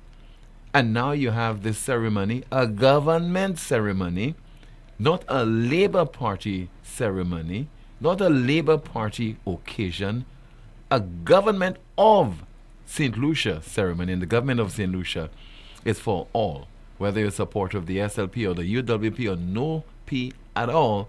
And then you have dozens of supporters of the SLP in their party colors, wearing the T-shirts of the St. Lucia Labour Party. What can I say? If we tolerate it, it's going to happen again and again and again. But this is unacceptable. 452-2979, your WhatsApp calls and messages, 716-2026. Again, 716-2026. We have a call via WhatsApp. Hello, good afternoon. You're on the air. Good afternoon, Mr. Tim. Yes, sir. Good afternoon to you, caller. Mr. Tim, I'm going straight to my point. Mr. Tim, I want to send a message for Mr. Pilgrim with all due respect. And the message is, it all have to do with wisdom and knowledge, not education. Mr. Pilgrim, I'm listening to you talk. He was the ex-prime minister. Mr. Kenny Anthony was the ex-prime minister. Philip JP is a prime minister. I don't know if he's going to lose his election. And I find why you did not call on Mr. Anthony and you yourself and Mr. Pierre and come together, have a meeting and discuss what you was talking about. If you're so concerned about Mr. Stanley Felix. I'm not a supporter of the Labour Party. And I'm watching, I don't know Mr. Stanley Felix, but I'm watching Mr. Stanley Felix on Facebook. He's a man I like. I will not vote for him, but he's a man I like. I respect him. Outstanding. And the first election, you all did not send him up for Central Castries. Neither you all did not send nobody up Central North in Stevenson King. That means you all wanted Mr. Richard Frederick. And you had a problem with that. Why you wait so late to come out? And you're talking about his family was good to you. If his family was good to you, you should have put a voice out for him earlier than now. You know what I'm telling you? I remember Mr. Stanley. Remember, Mr. Pilgrim, I'm saying that to you because of as an ex-prime minister and with your high degree education. That's why I say I have a little bit, but I don't want what you all have because you all don't use your head. And that again. I remember Mr. Frederick said to the Prime Minister Philip J. His application is on the desk over seven months. Why you did not say something about that, Mr.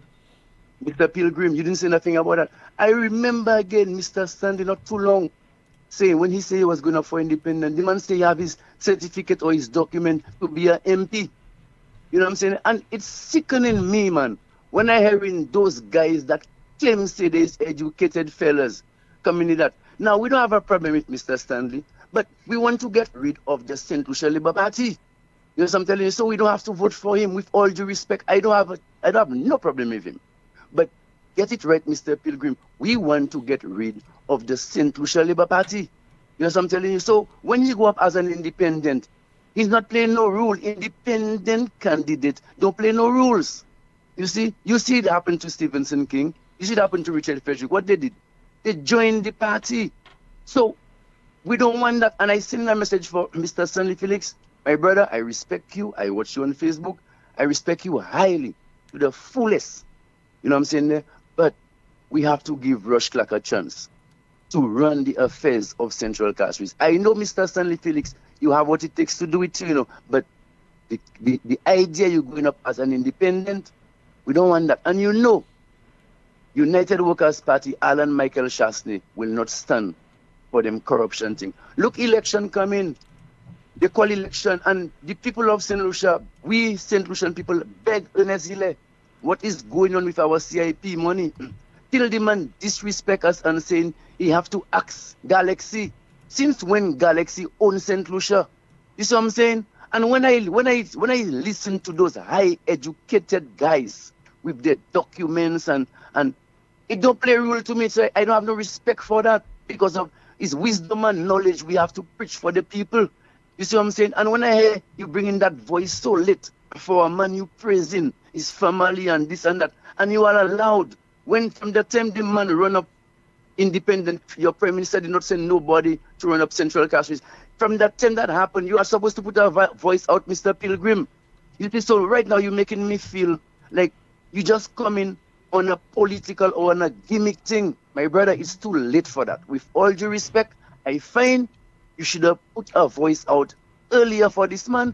And right now, it's too late because of The Labour Party have failed St. Lucian people, and we stand with Alan Michael Shastin. The last point I want to make, my people, remember you all want to mix color, white and black. You know what I'm saying? It don't work so. Black, Indian, white, one people, one color, one blood. They don't have white blood and black blood. But I go send a message for you all. It's about 5 days for election. The government that is bringing the benefit on the table for you all, with it. I wanted to touch on Mr. Long for the officer, but you played the clip, and that was a great speech Mr. Long bring out. And the reason why I was so interested in that convention, Mr. Long is a retired man, and he still have a voice and begging the police officer. You know why? He's concerned about them. He tell them to read the manifesto. There is a page, and Mr. Long make his whole sentence on that page. You know why? He was a police officer, or he got in charge of them. Even he's not no longer in charge of them, but he still consider them. Officers, make the right choice. Vote for United Workers Party. Bless up there, my brother. All right, thanks for calling. This is the most monitored talk show in the world. It is called NewsSpin. Still to come, our NewsSpin question of the day, as well as the NewsSpin news of the day. The following is a paid political advertisement. So, you still living at your mother's home? Owning a home isn't supposed to be a dream you may reach at 45. The UWP organized a mortgage guarantee program, making it easier for young people like us to finally get our own keys. Our own home, real financing, real chances to build our future. Not when we're old, but now.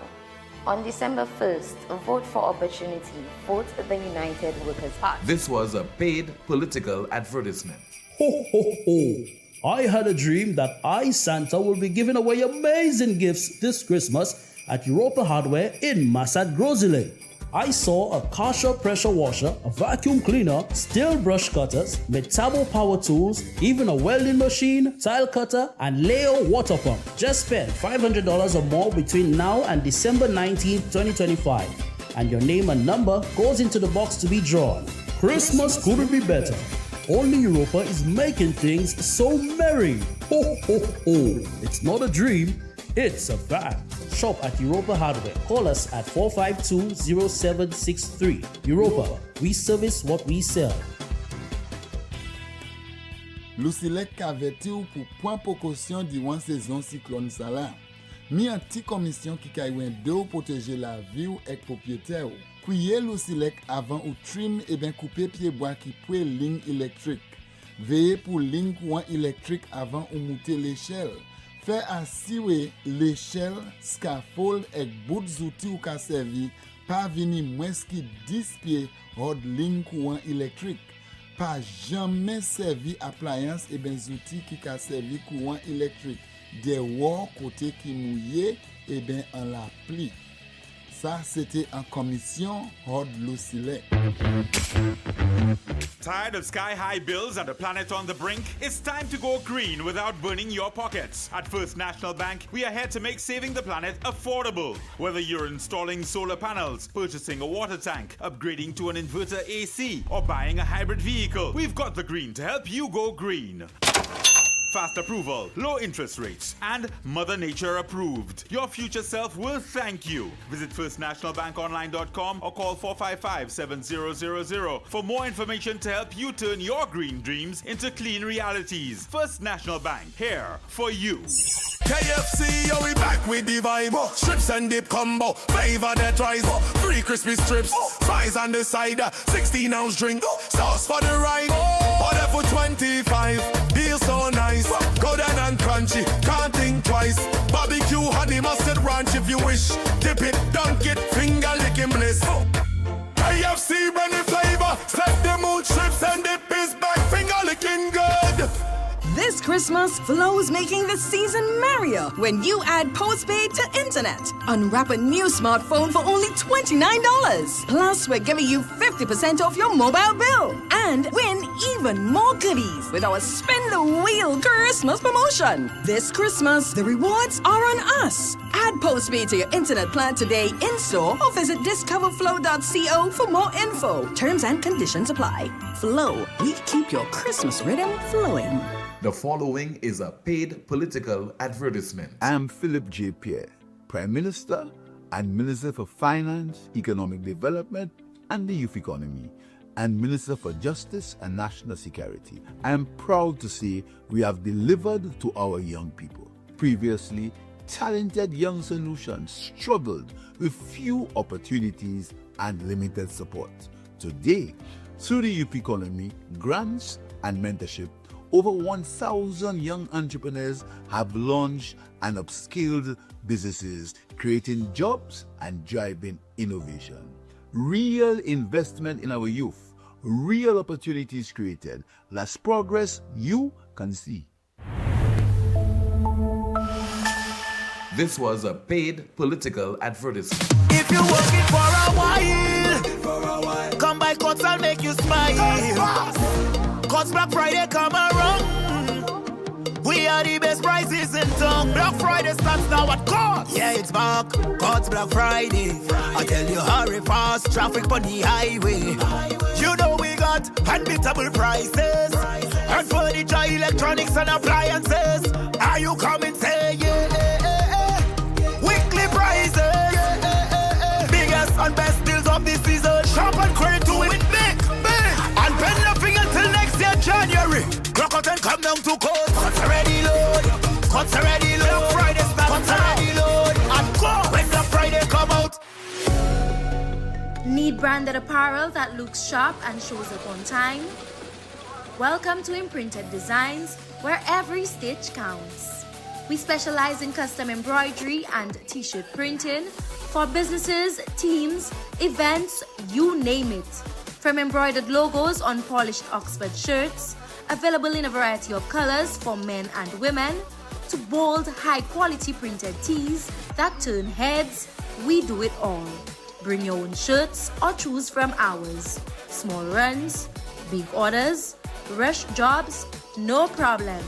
At Imprinted Designs, we're built for speed, efficiency, and clean professional results delivered on time, every time. So if you want your brand to stand out, not wait around, come down to Imprinted Designs at the Valmore Plaza or hit us up at 451-2920 or email address imprinteddesignsSLU@gmail.com.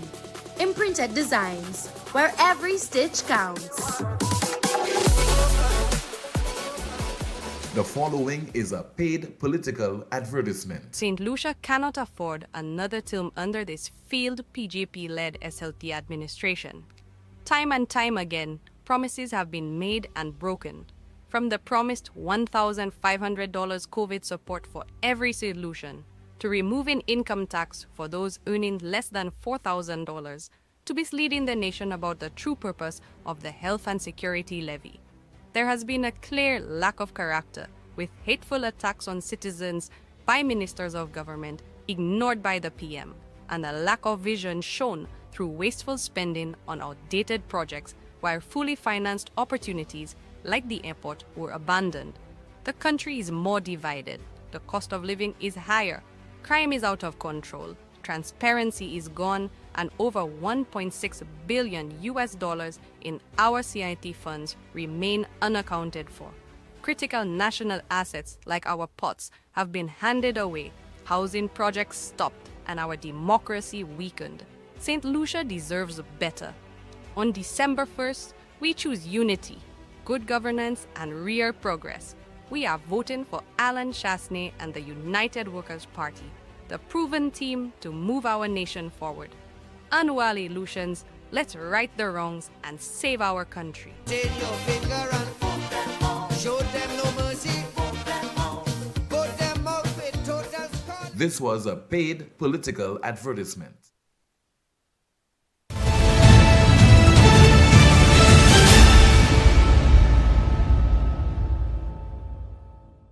the most monitored talk show in the world. Shop directly from the U.S. with Smack Freight International. Vehicles, heavy equipment, tools, parts, building materials, commercial equipment, office equipment, furniture, personal goods, home goods, shoes, clothing, restaurant equipment, and supplies, uniforms, and so much more. Smack Freight International also offers a broad selection of top quality products with real-time availability and fast delivery. It is simple. Whatever you buy, buy it for less at Smack Freight. Smack Freight is now serving the Caribbean. WhatsApp them today at 1737-409-4048. That WhatsApp number again, 1737-409-4048, or visit their website at smackfreight.com, SMAKFREIGHT.com. A WhatsApp message, somebody says, Tim, this show of loyalty by the SLP supporters demonstrates the fear that the candidates put into the heads of these supporters. The SLP candidates have said that they will call them out or take back the galvanized or plywood they gave them. This is emotional manipulation and abuse. This is why the supporters have to show themselves at these functions cladded in red. Lord help us. And that's according to a WhatsApp message. Let's see if we have some more of your messages to go through. Tim, it was Kenny Anthony who changed the pensionable post of civil servants. He took away the gratuity and raised the NIC to 65 years. Chasney talked about bringing it back to 55 with a gratuity, and the pension starts at 65. Tim means that we have to wait 10 years before we receive a pension. That is not good either. If something is worth doing, do it good. We have a WhatsApp call. Good afternoon. This is NewsSpin. You're on the air. Hello. Hi, good afternoon. Yes, sir. Good afternoon to you, caller. Good afternoon. Good afternoon. I finally got through. Yes, how are you, sir? I'm all right. How about you? I'm not bad, thanks. Yeah. How are you, Amanda? Good afternoon, Cole. I'm fine, thank you. Well, I just wanted to see, like, with all of what's going on, I think that the Prime Minister himself is not worth being re-elected, because when you really look at it, as we all know, the representative for Cashew Central is not qualified to be a member of the party, but he's good enough to be in the cabinet. And you're telling everybody to vote for him, of which, as we all know, his character doesn't qualify him to be in politics altogether. So technically, you're asking people to support such a character who is not worthy of being part of your own party. So I'm not sure what exactly he is trying to do. Or maybe they had an agreement for the previous elections, like it has been said. But we're going into another term. You did not send one of your own to represent directly. Now, Mr. Felix is going up. Still, there are suspicions around him being a party member or affiliated with the party or whatever. But he's still supporting the same person who is not qualified, you know. And what happened at the school, I mean, before you spoke against the team, I saw it over the weekend, and I was wondering the same thing, really, what is going on? And the Prime Minister, he still came out and defended it, and with all of it, the rumble, whatever, I still think he's failing to acknowledge the fact that these were not just children to say they were on the streets or they went to a rally or whatever it was. They were school children at the school during school hours. How could you take the children off of the school or whatever activities that was supposed to have been taking place at the time? Out there like this, and even chanting, jumping, and I was living like, oh, look at these little children right off the drain. What if the children fall in the drain? Or, you know, what if something happened, at the very least? But then he wants to defend it and say, oh, the other opposition is doing it or whatever. I mean, Mr. Prime Minister, you are the Prime Minister. You cannot be leading by having your actions making you look like you're the last person at the end of the line. You are the one leading. And I really don't understand how you think as an individual, what you're thinking of. I mean, you're the Prime Minister. Be the Prime Minister. I personally, in spite of all of the things that you've been doing, which people praise you for, or whatever, all the good that you've done, kudos to you. But when it comes to these things, you're failing, honestly, you're failing all of us, and you're making us look really bad. You know, this is where I stand. Like, in spite of all the good that you've done, or you've been trying to do, or whatever, all the love you have, or whatever it is, I'm sorry, but you still fail us. I'll just let you show. Okay, caller. Thanks for taking my call, sir. All right, thank you so much for calling, sir.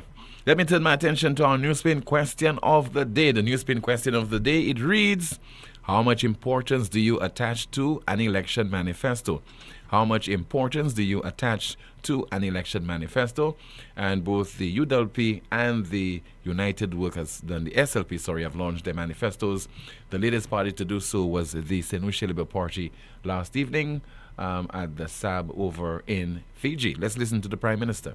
This manifesto, this roadmap, this declaration was not written in an office.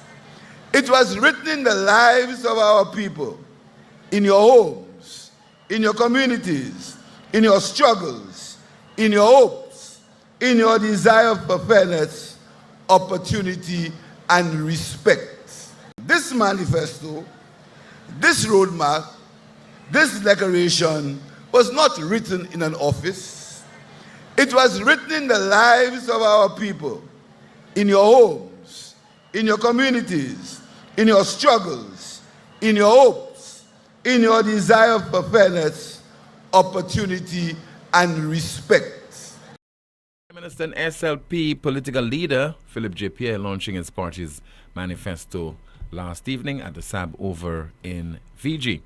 And let us hear now from former St. Lucia Prime Minister, political leader of the UWP, Mr. Alan Chastanet. He says the SLP wants to turn St. Lucia into a one-party state. This Labour Party, what they want is a one-party state. They don't want anybody to stand up to them. No one. No opposition, no civil society, and no church, no religion in our country.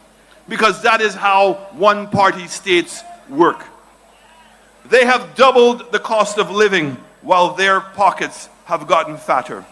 They've watched our sons and daughters murdered in the streets and not even offered an empty condolence. They turned St. Jude's Hospital into a political prop, hosting ceremonies for an empty building without doctors, without equipment, and without care.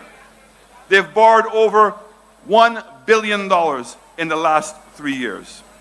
We borrowed just under $300 million from 2016 to 2019. They've given away our ports for $1. $1.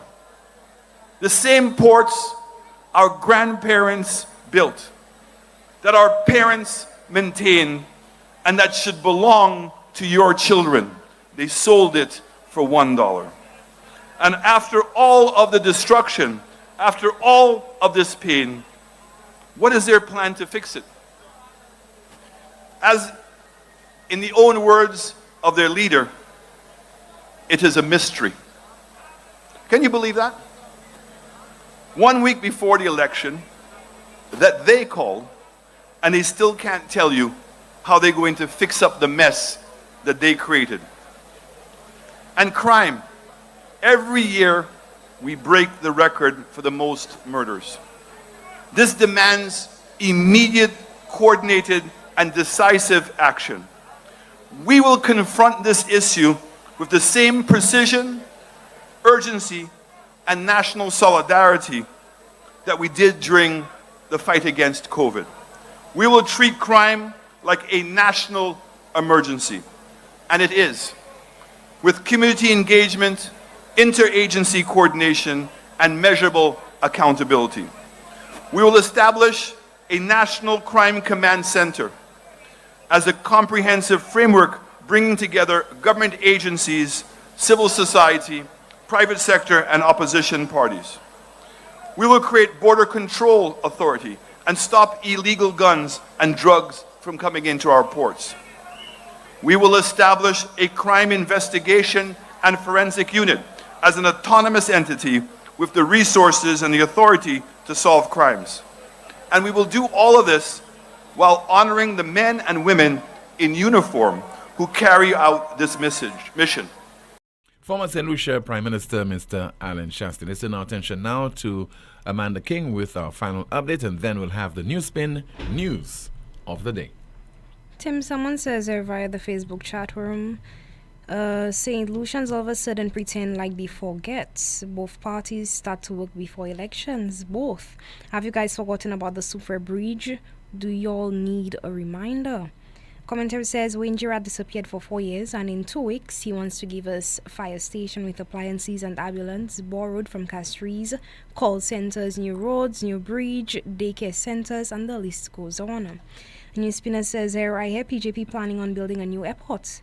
The man stopped the new airport, cut the piles already laid down, said he never knew an airport had an upper floor, even if he has been traveling for years, passing through them, same multiple story buildings.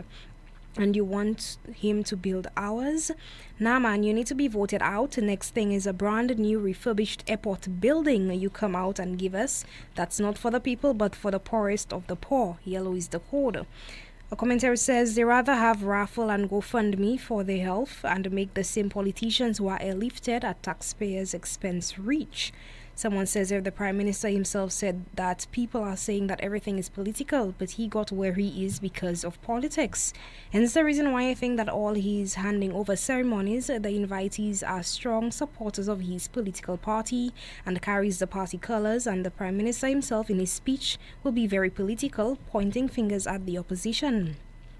A NewsSpinner says via Facebook they cannot tell the difference between party and government. Another commentary says SLP wants to contaminate all sections of society. They cannot separate party from government business. A commentary says team they did the same thing when they handed over the Larry Schuss Wellness Center in February of this year. The Labour Party supporters were there with their red t-shirts. Team, it was like a political event. A NewsSpinner says that is what you call l'esprit. Well said, caller. Too little too late by Mikey Pilgrim. Completely green with where were you when the Labour Party decided not... Where were you when the Labour Party decided to not run Stanley and instead encourage their supporters to vote for Richard? Did Mikey Pilgrim's position change because Richard fired him? Principles are not supposed to be changeable.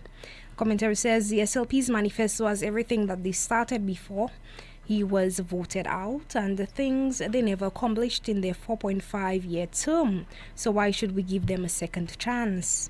Commentary says PJP is a big joke. Is he aware of the Constitution? Does he know the laws that govern our country?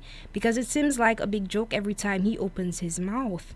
Someone says there are fairness, opportunity, and respect. This is coming from the same person who said that is not your business. Back to Tim. Thank you so much, Amanda. And here is a funny WhatsApp message we'll leave you with. It says, if someone can't write an X on election day, they should walk with their ex-husband or wife, boyfriend or girlfriend and place them on the ballot paper.